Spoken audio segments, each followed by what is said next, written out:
یہ کہتی ہیں کہ آپ نے بتایا تھا کہ نعمتوں کا حساب و کتاب ہوگا، تو پھر جب ہم کپڑے بناتے ہیں، جوتے وغیرہ لیتے ہیں، تو اس میں اسراف کیا ہے؟ اسراف، فضول خرچی۔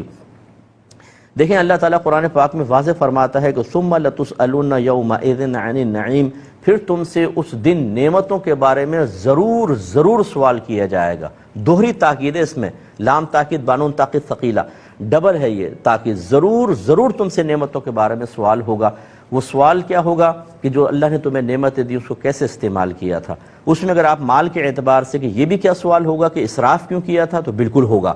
اب اسراف کی تعریف یہ ہوتی ہے کہ آپ نے کوئی چیز، کوئی بھی اللہ کی نعمت اس طرح استعمال کی کہ اس میں نہ دین کا فائدہ ہے نہ دنیا کا فائدہ ہے، تو پھر یہ اسراف کہلاتا ہے۔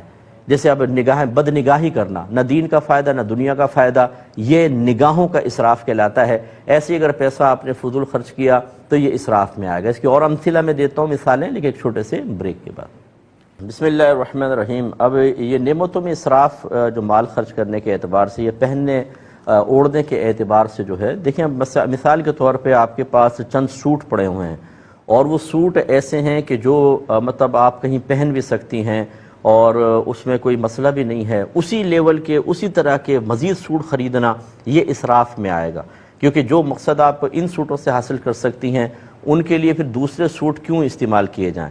ہاں یہ عورتوں کا بڑا مسئلہ ہوتا ہے کہ اگر ایک شادی میں ایک جوڑا پہن کے چلی گئیں تو چونکہ دوسری عورتوں کی نگاہیں عقاب سے زیادہ تیز نگاہیں ہوتی ہیں، وہ یہ تک بتا دیتی ہیں کہ اس نے اوپر کی قمیض بدل لی ہے لیکن شلوار وہی پہنی ہے جو زینت خالہ کی شادی کی خالہ کی بیٹی کی شادی میں پہنی ہوئی تھی۔ وہ دوسری پوچھتی ہے وہ کیسے؟ کہتی میں نے دیکھا تھا اس کے پائچے کی تیسری سلائی ادھڑی ہوئی تھی۔ تو یونی ایسی زبردست قسم کی نگاہیں، اس وجہ سے عورتیں جو ہے وہ نئے کپڑے پہنتی ہیں تاکہ دوسرے تعریف کریں اور ایسا لگے کہ بھی بہت کھاتے پیتے لوگ ہیں، اور دیگر مسائل۔ تو اب ایک تو اس میں ریاکاری بہت زیادہ ہوتی ہے، دکھاوا ہوتا ہے۔ یہ ان چیزوں سے اپنے آپ کو باہر نکالیں۔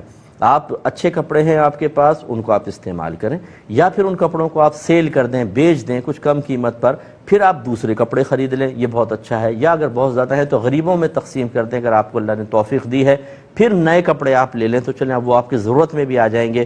اور وہ لیکن الماریاں بھری پڑی ہیں، یہ تک نہیں پتہ کہاں یوں پکڑ کر ٹھونس دیں گے الماریوں کے اندر، اتنے کہ ایک کھینچیں تو 50 کپڑے اوپر گر جائیں گے، اور نئے کپڑوں کی ڈیمانڈ ہے، اس میں شوہر سے لڑ بھی رہی ہیں، ان پہ ناراض بھی ہو رہی ہیں، میکے جانے کی دھمکیاں بھی دے رہی ہیں۔